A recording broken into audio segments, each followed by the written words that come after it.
Have you ever wondered where the term gaslighting originated? Let's turn back the hands of time to the year 1938, when a stage play called Gaslight cast a spotlight on a form of psychological manipulation that would later be known as gaslighting. The plot of this play centered around a husband who, in an attempt to control and manipulate his wife, subtly changed elements in their environment. Each time his wife noticed these changes and questioned them, he would insist she was mistaken or misremembering, leading her to doubt her own perception and sanity. This insidious and calculated form of manipulation, where one person causes another to question their reality, was so effectively portrayed in the play. The term gaslighting was adopted from this narrative, signifying a manipulative tactic that can make a person doubt their own memory, perception, and sanity. Thus, the term gaslighting was born, symbolizing a form of psychological manipulation. Now, how does gaslighting connect with narcissistic personality disorder? Well, let's start by understanding the traits of individuals with this disorder. They typically have an inflated sense of their own importance, a deep-seated need for admiration, and a striking lack of empathy for others. These characteristics set the stage for a manipulative behavior like gaslighting. Narcissists, in their pursuit of power and control, often resort to gaslighting as a means to maintain their dominance. The lack of empathy enables them to manipulate without feeling guilt or remorse.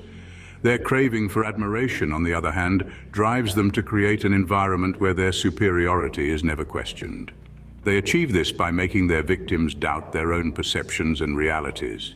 In essence, gaslighting becomes a tool that narcissists use to mold the world around them to fit their grandiose self-image. So, gaslighting becomes a tool in the hands of narcissists to manipulate and control others. What are the common techniques used in gaslighting? Well, let's delve into it. First off, gaslighters are often experts at telling blatant lies. They spin a web of deceit so convincingly that the victim starts to question their own understanding of reality. Next, there's denial. Even when confronted with concrete evidence, gaslighters will deny their actions or words, causing the victim to second-guess themselves. Another commonly used technique is trivializing the victim's feelings. By making the victim feel like their emotions are insignificant or overblown, the gaslighter can maintain control. They may also use a technique known as countering, where they question the victim's memory of events, further eroding their confidence in their own perceptions. Withholding information and diverting the conversation are also part of the gaslighter's toolkit. They might avoid answering questions or change the subject to keep the victim off balance. These techniques aim to destabilize the victim's beliefs and sense of reality. What happens to a person who is being gaslighted? Gaslighting, a form of psychological manipulation, can have profound and damaging effects on the mental health of its victims.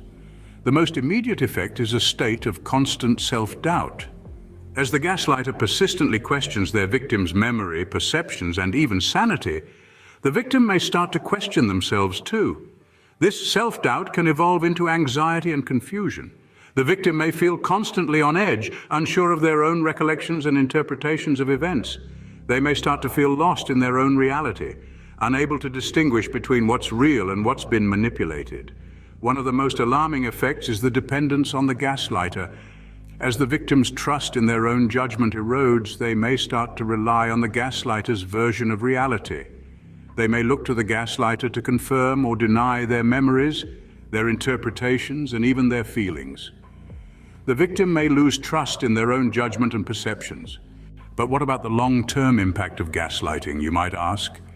Well, let's delve into that. The long-term effects of gaslighting are far from trivial. It's a form of psychological warfare that can leave deep emotional scars.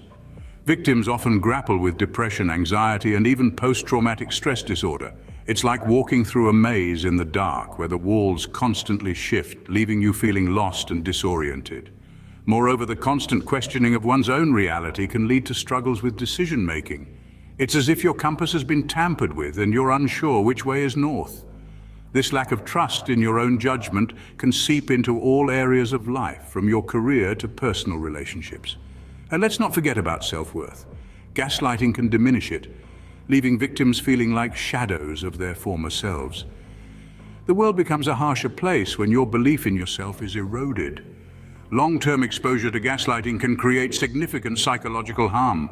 So, how does one cope with gaslighting? This question is often asked by those who find themselves entwined in the web of a gaslighter. It's a challenging situation, no doubt, but there are strategies you can employ to reclaim your reality and your mental health. First and foremost, therapy is a powerful tool. A skilled therapist, particularly one who specializes in narcissistic personality disorder or psychological manipulation, can help you untangle the knots of confusion, validate your experiences, and guide you towards healing. They can provide you with the tools to navigate the complex emotional landscape that gaslighting often creates, helping you regain trust in your own perceptions and judgments. Building a support system is another crucial step. Surround yourself with people who believe you, who support you, and who can provide a reality check when you're feeling uncertain. A strong support network serves as an external affirmation of your experiences, helping to counteract the gaslighter's attempts to warp your sense of reality. Education is another key aspect of coping with gaslighting. Understanding the tactics that gaslighters employ can help you spot manipulation when it occurs.